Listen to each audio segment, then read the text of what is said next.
আচ্ছা বলো তো, একটা প্লেনে করে 100টা ইট নিয়ে যাচ্ছে, সেখান থেকে একটা ইট মাটিতে পড়লো, তাহলে প্লেনে আর কটা ইট থাকবে? 99টা। বাহ, দারুন দারুন, হেভি বুদ্ধি। আচ্ছা বলো তো, একটা হাতিকে ফ্রিজে বন্ধ করতে হবে, কি করে করবে? পাগল নাকি? এত মোটা হাতি কখনো ফ্রিজে বন্ধ করা যায়? খুব সহজ, ফ্রিজের দরজা খুলবে, হাতিকে ঢোকাবে আর বন্ধ করে দেবে। আচ্ছা বলো তো, একটা গাধাকে ফ্রিজে বন্ধ করবে কি করে? খুব সহজ, ফ্রিজের দরজা খুলবো, গাদাকে ফ্রিজের মধ্যে ভরবো, দিয়ে ফ্রিজের দরজা বন্ধ করে দেবো। ভুল। প্রথমে হাতিটাকে বার করবে না, তারপর তো গাধাটাকে ঢোকাবে, তারপর তো ফ্রিজটা বন্ধ করবে।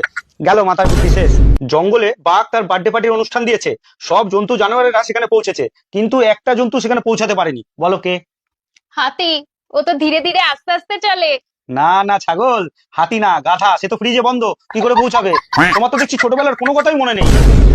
আচ্ছা মনে করো তুমি একটা ব্রিজের উপর থেকে যাচ্ছ, আর নিচে একটা নদী বইছে, সেই নদীতে পুরো কুমির ভর্তি। হঠাৎ করে তুমি ওই ব্রিজ থেকে নদীর জলে পড়ে গেলে, তুমি কি করে বাইরে আসবে?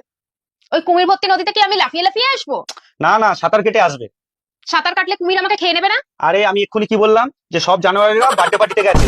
আচ্ছা ধরে নাও কোনো কারণে তুমি সেই কুমির ভরা নদী থেকে বেঁচে ফিরে এলে, আর তুমি হেঁটে হেঁটে বাড়ি যাচ্ছ, হঠাৎ করে তুমি মাথা ঘুরে পড়ে গেলে মাটিতে, কি কারণে পড়ে যাবে? আরে ওই কুমির ভর্তি নদী থেকে আমি বেঁচে ফিরে এসেছি না, তাই ভয় আমার মাথায় শক লেগেছে।